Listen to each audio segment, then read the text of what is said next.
La Suisse, la Nati, c'est une sélection qui compte sur la scène internationale du football. Aujourd'hui, ils occupent la 19e place au classement FIFA. C'est une place tout à fait honorable qui illustre leur capacité à avoir des résultats ces dernières années. Alors la Suisse, c'est justement des résultats au cours des 20-25 dernières années. Auparavant, ça a été plus compliqué, en particulier lors du championnat d'Europe des nations, puisque entre 1960 et 1996, pendant 36 ans, ils n'ont jamais réussi à se qualifier en phase finale d'un euro. Depuis, ils se sont qualifiés à 5 reprises, ce qui est relativement faible, dont une fois qualifiés d'office en 2008 parce qu'ils co-organisaient l'événement avec leurs voisins autrichiens. La Suisse a donc réussi sa meilleure performance lors du dernier Euro. Chacun s'en souvient en 2021, en particulier les Français s'en souviennent, puisqu'on a été éliminé par la Suisse dans un match haut en couleur en Roumanie, avec un 3 partout et puis une séance de tir au but qui nous a été fatale avec cet arrêt de Sommer sur Mbappé. Ensuite, la Suisse s'est qualifiée en quart de finale, a joué contre l'Espagne.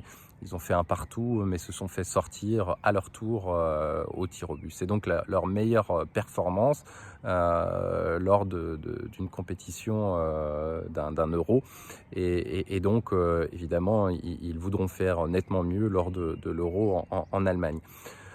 Alors, pour l'Euro en Allemagne, ils se sont qualifiés dans un groupe relativement facile, avec des nations telles que la Biélorussie, Israël, la Roumanie. Ils ont terminé deuxième de leur groupe, derrière la Roumanie, et donc sont qualifiés à présent dans un groupe qui est assez homogène. Et évidemment, l'Allemagne qui est au-dessus, dirons-nous, et puis derrière, la Suisse, l'Écosse et la Hongrie peuvent évidemment jouer la deuxième et la troisième place potentiellement qualificatives. Donc la Suisse a de bonnes chances de pouvoir voir à nouveau les huitièmes de finale et donc à pouvoir peut-être faire mieux que lors du dernier Euro. Alors, les deux derniers matchs de la Suisse, c'était contre le Danemark. Ils ont fait 0-0 au mois de mars.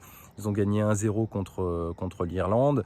Et puis, il y a quelques nouveaux joueurs qui arrivent, notamment Endoy qui joue à Bologne, ou Okafor qui joue à Milan, qui est un petit peu cette nouvelle génération fin des années 90, début 2000, qui toque à la porte de cette Nati, en sachant qu'évidemment il y a toujours les mêmes joueurs, l'ossature de ceux qui ont réussi le beau parcours de 2021 avec Yann Sommer notamment,